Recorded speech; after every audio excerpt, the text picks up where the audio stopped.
Yusril Iza Mahendra terus melakukan penjajakan untuk maju ke Pilkada DKI Jakarta. Kali ini pengacara ini melakukan silaturahmi ke kantor DPP Partai Persatuan Pembangunan di kawasan Tebet, Jakarta Selatan. Yusril disambut oleh Ketua Umum Romah Hurmuzi beserta Badan Pemenangan Pemilu. Selain melakukan silaturahmi, kedatangan Yusril sekaligus menanyakan kelengkapan berkas untuk ikut dalam Pilkada DKI melalui Partai Persatuan Pembangunan. Saat ini ada 3 calon nama dari luar partai dan juga ada 4 nama dari internal. DPP P3 belum menentukan siapa yang nanti akan diusung. Seluruh calon masih akan mengikuti mekanisme partai. Rencananya bulan Agustus mendatang P3 akan menentukan siapa yang akan diusung. Partai juga tidak menutup kemungkinan akan melakukan koalisi dengan partai lain. Untuk memastikan permohonan kami untuk ikut dalam seleksi pilkada yang dilakukan oleh P3 yang sudah disampaikan tanggal 25 Juni yang lalu dan tadi kekurangannya sudah dilengkapi. Insya Allah kami akan ikut dalam proses seleksi yang akan dilaksanakan pada bulan Juli yang akan datang. Pak Yusril mengutarakan niatnya untuk mohon dukungan Partai Persatuan Pembangunan untuk Pilkada DKI Jakarta karena P3 di DKI Jakarta adalah kekuatan ketiga terbesar sehingga memang dukungan P3 akan sangat signifikan.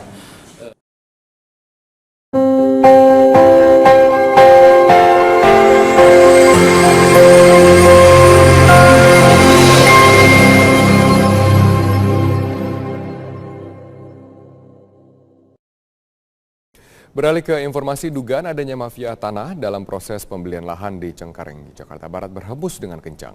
Wakil Gubernur DKI Jakarta menyebut ada oknum di dalam pemerintahan yang ikut terlibat. Polemik kepemilikan lahan untuk pembangunan rumah susun di Cengkareng, Jakarta Barat oleh Pemprov DKI kian panjang. Dugaan adanya sertifikat ganda dan gratifikasi yang diterima oknum di lingkungan Pemprov DKI pun mengemuka. Wakil Gubernur DKI Jakarta Jarod Saiful Hidayat meyakini ada mafia tanah yang bermain dalam pembelian lahan seluas 4,6 hektar tersebut.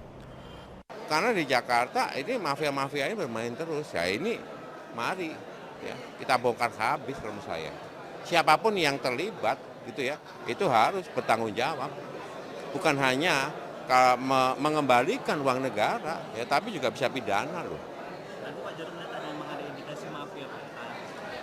Kalau saya melihat temuan di BPK, ya ada yang bermain, baik itu dari dalam maupun dari luar.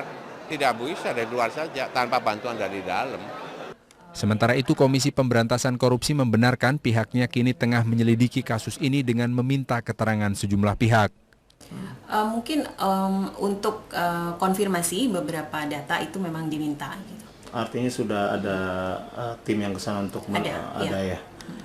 Terkait dugaan sertifikat ganda, pihak Kelurahan Cengkareng Barat menolak menjelaskan status kepemilikan lahan yang menjadi polemik tersebut.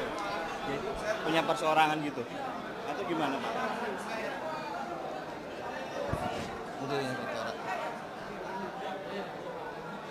Kasus ini mengemuka saat pemerintah Provinsi DKI Jakarta pada November tahun lalu membeli tanah seluas 4,6 hektar senilai 648 miliar yang berada di Jalan Lingkar Luar Cengkareng, Jakarta Barat.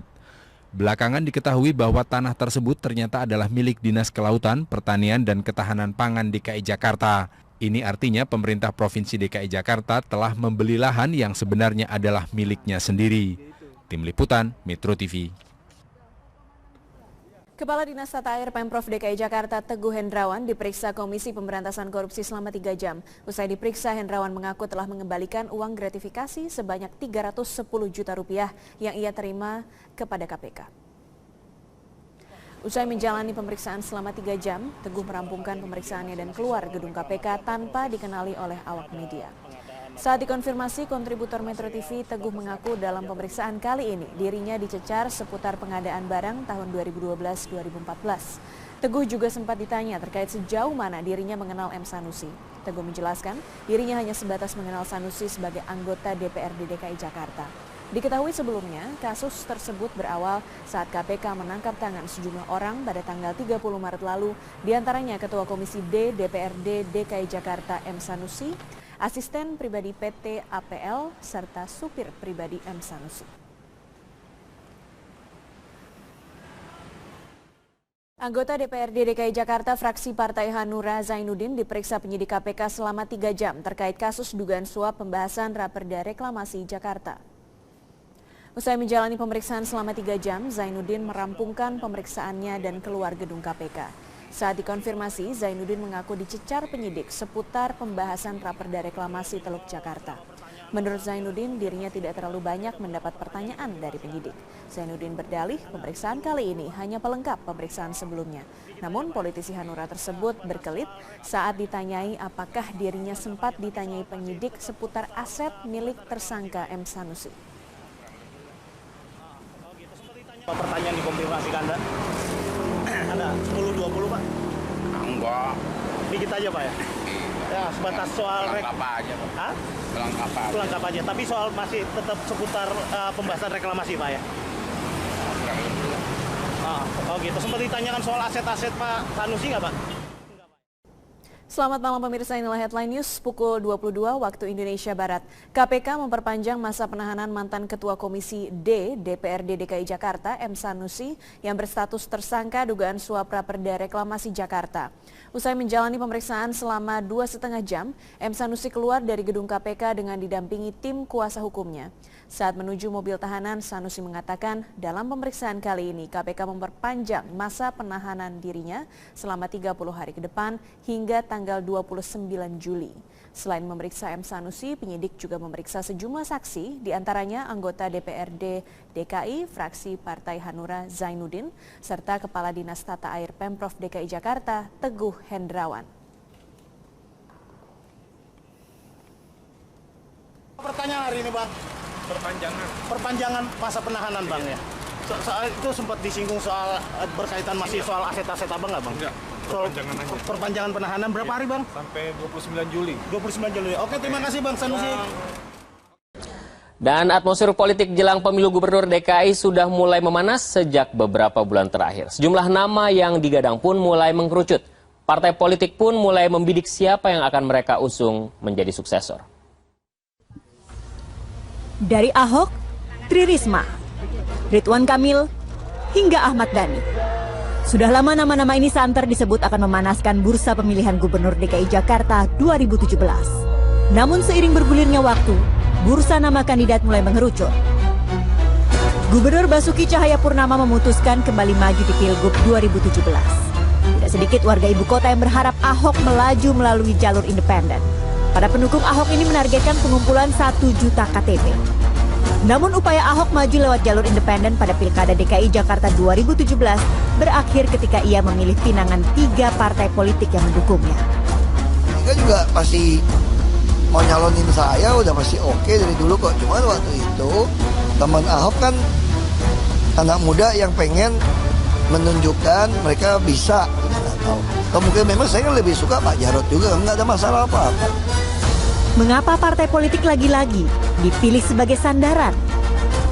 Pada pemilu 2014, PDIP, Gerindra dan PKS menjadi partai papan atas yang mendapatkan suara terbanyak, mengungguli Golkar, Demokrat, dan lainnya. Angka inilah yang menjadi salah satu acuan partai politik memetakan dukungan untuk memajukan calon. Sejauh ini, Ahok sudah mendapat dukungan dari 3 partai, yaitu Golkar, Nasdem, dan Hanura. Sementara sikap PDI Perjuangan sebagai peraih suara terbanyak masih sulit diprediksi. Satu nama kader PDIP yang banyak mendapat dukungan dari masyarakat adalah Wali Kota Surabaya, Tri Risma hari ini. Dalam berbagai kesempatan, Risma menampik akan maju di Pilgub Jakarta. Namun belakangan, ia menyatakan mulai pasrah terkait kemungkinan tersebut. Gimana aku juga kan? Aku kan nggak bisa kemudian ngadu warga Surabaya dengan warga Jakarta kan? Gimana coba? Jadi apakah Ibu ada? Nanti Tuhan lah yang menentukan. Aku harus gimana? Gimana kan nggak mungkin. Aku semua kemarin ngomong Bu ini untuk Indonesia. Saya ke Jakarta itu katanya untuk Indonesia. Terus aku ngomong ya orang Surabaya sendiri apa bukan bagi Indonesia? Selain Risma dan Ahok, nama lain yang muncul adalah Sandiaga Uno. Sandiaga Uno bahkan telah dipilih oleh Ketua Umum Partai Gerindra, Prabowo Subianto, sebagai bakal calon gubernur dari partai berlambang burung Garuda tersebut. Sandiaga Uno yang merupakan Wakil Ketua Dewan Pembina Partai Gerindra, dipilih dalam rapat koordinasi nasional di Hambalang, Bogor, 29 Juli lalu. Kini perhatian kembali tertuju pada sikap akhir PDI Perjuangan. PDIP masih menjadi magnet utama bagi partai lain untuk merapat demi terpilihnya calon yang diusung dalam Pilgub DKI Jakarta 2017. Cindy Agustina Tarik, CNN Indonesia.